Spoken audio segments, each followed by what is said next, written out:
As Kia's getting ready to launch their large EV, the EV9 three-row family crossover, they just came out with this guy, the EV5. Now, we've had glimpses of it in the past, but now they finally released the full production design and interior for this vehicle. Should you be excited for it? Well, let's find out. Kia is showing this EV5 electric crossover at the Chengdu Motor Show in China. And we're going to scroll to the bottom here because most of this is fluff about the design of it, which I could care less. I mean, the colors are pretty cool to talk about, but without pictures of the colors, it's, you know, whatever. But anyways, Kia will launch the EV5 during the later half of 2023. That's exciting. But that's in China. So not as exciting if you don't live in China, which is all of you pretty much. If you live in China or watching this, comment down below. That would be fascinating. Anyways, and they will unveil further product details at Kia EV Day, an event dedicated to the brand's EV lineup and vision. That is in October. So stay tuned for that. I'll be sharing that information from Kia to you guys. So what we're going to do is compare the EV5 to the EV9. Now, there's the EV6 as well, and the EV6 is more of like a... Let me know what you guys think the EV6. Hard to explain what kind of car the EV6 is. It's definitely a hatchback, short wagon little thing. Anyways, it's a spaceship, that's for sure. These crossovers are taking a much more boxy approach. All right, let's get into the rear taillights. You know, as much as when I first saw this, I'm like, yeah, it looks like a Kia back end. But the more I look at it, the more it looks like a Polestar back end. This is the Polestar 5, for example. Not this is a concept, but yeah, look at that light bar that goes across and then swoops down. Kind of reminds me of that Tron vehicle that picks people up, you know? But very simple in the back. I think it is cool. I wouldn't say it's super unique, but it's definitely distinctive because I like how this cuts in, and it does it on the EV9 as well. It cuts in from the middle of the taillight here and at the bottom of the taillight for the lift gate. You know, this sort of plastic as well, this little starry night sort of thing, is something we also saw on a Volvo, the Volvo EX30. I'll pull that image up for you guys. Doesn't that look similar? Kind of like this. It almost looks, if you guys know, like a garage floor coating, that's what it looks like. Let me know if that's the sort of vibe you're getting as well. I don't think it looks bad. It's a nice welcomed pattern change up in the automobile industry. Okay, we definitely have crab claws if you take out the light bar in the middle. But it does look cool. And then the nighttime light beams are going to be inside here. Very distinctive from the front. And look how masculine this hood is. I better change the photo down here. All right, so comparing the EV9, the EV9 is busier in the front end. And they have a similar bottom chin here with the vertical pieces. But this piece at the very bottom almost reminds me a little bit of the Lexus UX, especially the F Sport that kind of has those triangular pieces that come up. Side profile to side profile. Okay, well, the EV9 is bigger. Just keep that in mind, quite a bit bigger. And these images aren't going to do a good job of showing the difference here. Now, when you have them looking like this, it doesn't look like the EV5 is that much smaller.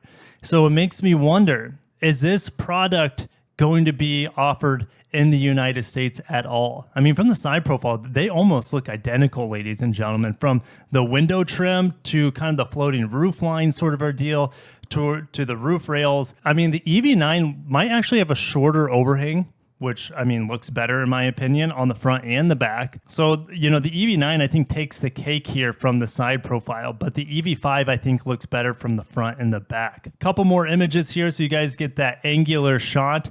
Definitely looks good, and man, it has a lot of EV9 vibes, and it definitely fits in with the same family as the EV9. All right, let's get into the interior here. We'll have the EV9 at the bottom again, and check this out. This is like an old school bench seat, but it's not really a seat, it's an armrest. So they're having the seats flow into each other instead of, I don't know, I wonder if this is cheaper to manufacture, just have like an overflowing passenger seat. But the thing is, this armrest will move forward and back, it looks like, as the passenger moves their seat forward and back, which could get really annoying for the driver. But I like the uniqueness. I like someone thinking outside of the box here for the armrest area, which used to be a bench seat, but this will not. There's only 2 seatbelt holsters here. So don't think that, oh, you know, I just noticed this is going to fold down. So that's weird. This will fold down to be your armrest. So could this actually be an additional seat for the Chinese market? Absolutely not. Look at the floating piece right here. It's not floating, but look at the piece, the center console piece here that is not going to allow for the legs to go down. So really strange design choice here. And I know it's there for a cost-cutting measure, but it's just strange how this kind of folds up out of the way and you have this big block there. Okay, so let's look at what we have down here. Wireless phone charger, parking sensors on the front and the back, 360 camera, downhill assist control, auto brake hold, which I'm testing a Korean product right now, the Hyundai Tucson plug-in hybrid, and I'm hoping that the auto brake hold is memory. So when you start the car up, that feature is automatically on or off based off of your previous settings. So anyways, let's check out what we have. Well, this is a bad angle. So let's go ahead and check out this angle and we'll work our way up. Okay, so moving on for the cup holders, we have the new USB-Cs. Yes. The Hyundai Tucson plug-in hybrid I have is pretty, cutting edge in terms of a powertrain, but it has USB-As, like 4 of those. There's not a single USB-C in that setup. And it's just like, come on, you're one step forward. You're one step in the future and one step behind. No, not here. You're going to be able to toggle one of this guy right here to either be your Android Auto, Apple CarPlay with the USB, or you could push this button and it'll charge it at a faster rate. And then you could use, finally, wireless Apple CarPlay and Android Auto in a Hyundai product, or should I say Hyundai Kia product? You know what I mean? Very angular dash, but it is pretty plain. But the angles do match the exterior design, the crinkles that we have across the vehicle. So I like that it's not just like a one flat piece here. Someone's thinking outside of the box again. Some features here. I like having a volume knob. The Tucson plug-in hybrid I'm in right now is touch capacitive. There's no volume knob. It's like I want to pull my hair out. And while there's way more buttons in the Tucson, this actually looks to be more intuitive. Manual fan control, manual temperature control. I don't have touch capacitive there. And these buttons, Hyundai and Kia know people rarely use these buttons. They don't use them very much, to be honest. So that's why they're kind of hidden, tucked out of the way. And Hyundai and Kia have committed to not a button-free future, but like an essential button future. They want to keep the most important buttons at your disposal and the most important and the most widely used buttons and most often used buttons available for you as well. So I think this is smart. I like it. I think it looks clean and as well as very intuitive. Massive screen right here. This looks like a 12-inch screen that flows, and it could just be one big old screen, ladies and gentlemen, that flows from right to left. That would be like a 24-inch screen, something like that. This thing looks like it has all new software that I've never seen before in a Hyundai Kia product. I like having the dedicated climate control in the centerpiece here. I love having that always up. So you don't need a dedicated screen down here to show it, or an old school digital clock, that a lot of that is in the Hyundai Tucson right now, as it just kind of looks out of place. But having it kind of built in right here is lovely. I really like that. Now, there are no buttons for heated and ventilated seats, and that is something that kind of ticks me off a little bit because I do use those buttons quite often, so they look like they're going to be baked into this screen right here. I wish we had a look at what the Android Auto, Apple CarPlay would be on here, but we all kind of know what that looks like. But this is looking pretty good here from Kia with this new software. This is reminiscent of what we currently have with Kia products, but fully digital. Instead of some of them are partially digital with kind of like a digital screen in the middle and then kind of fixed screens on the outside that are not customizable. This is definitely a big step up for screen technology here. It looks really, really nice. All right, let's get into the steering wheel. This is a funky looking steering wheel, but it looks actually a lot in terms of design, very similar to the Tucson plug-in hybrid steering wheel that I have right now, because you have hand slots here on the bottom, which I really appreciate. So you can just rest your hand on the armrest, keep your hand at the bottom of the steering wheel. So we have some switches here to toggle not only volume, but you also have it to toggle the customizable screen here as well. So the buttons look to be right at home with the safety features as well as interaction with the current models. So that's good to see because their steering wheels are really, really good. Also, drive select.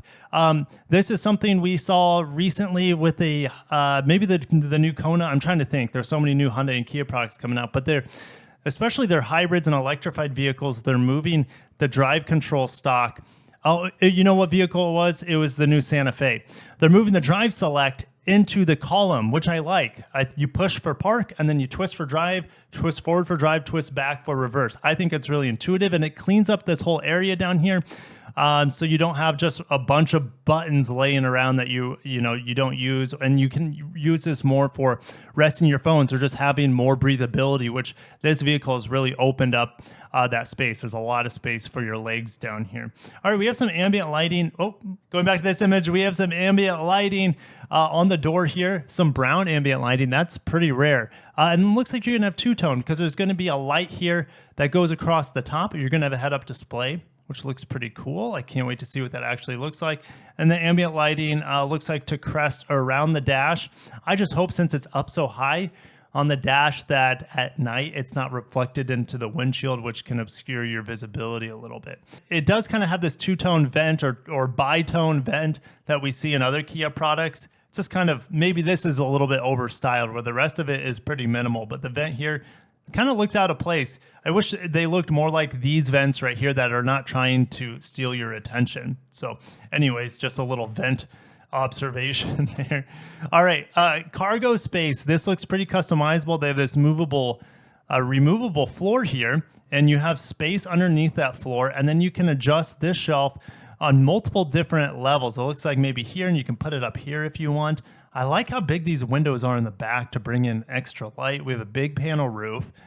This is looking pretty good, guys. It's looking pretty good. And these seats fold down flat as well. How about that? I didn't notice that. So you put this floor back down, and you have a completely flat load floor here up into the front seats. Very impressive. And it looks like you have a fold down tray. You see a little button here? This tray will fold down. You can, people in the back. And this armrest is kind of fold down, but we don't have a good look at it as it's folded down there. Compare the EV9 to the EV5.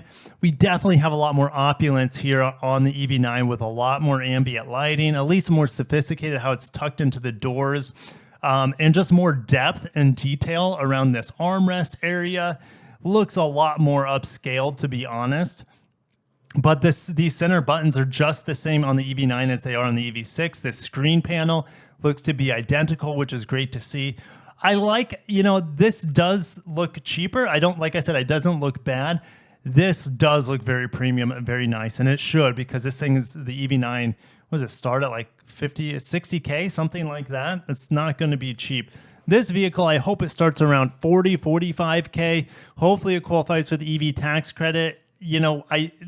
And if it does, that means it has to be made here in North America. So we're waiting for the EV battery plant and manufacturing plants for Hyundai and Kia to get here in the United States, which is probably 2025, I think, 2025, 2026, if I remember right. So we might be waiting for at least 2 years for this vehicle to come to the United States to qualify for EV tax credits, but it might come a year earlier, and it might be a better vehicle to lease to get that EV tax credit instead of purchase to get that EV tax credit. I know it's a tricky situation, but I just noticed something over here on the EV5. I have side and mirror control. So I think this is just to show you that in certain markets, and I think because it's a render, they forgot to take this out, put passenger buttons in here. But these are the buttons that you would see on a right-hand drive vehicle. So yeah, this is a double control panel here. That's not going to exist. I don't think, if they really wanted to be cheap, I guess they could do it like that, except these would just be dummy buttons. They wouldn't be connected to anything. But that would, I guess, reduce the cost of producing a front panel here that has less buttons, if that makes sense. But I don't think they're going to do it like that. They'll have a separate panel here for this left-hand drive vehicle with less buttons. We have no details on range or power, but you would think, it would probably have similar powertrains as the EV6. So maybe around 300 miles of range, best case scenario, 320 horsepower in dual motor, and around 200 horsepower or something in single, 225, something like that, in single motor. So just don't want to speculate too much, because there could be a new generation of eGMP motors and inverters by the time this vehicle hits our market. So anyways, thank you guys for watching. Subscribe for more EV updates from Kia, from Hyundai, from Genesis, from the Korean manufacturers, as well as all the other EV automakers out there, which is essentially everyone at this point, right? All right. Thank you guys. Have a great day. Take care of yourselves. And if you made it this far, hit the like button. Have a great day and peace.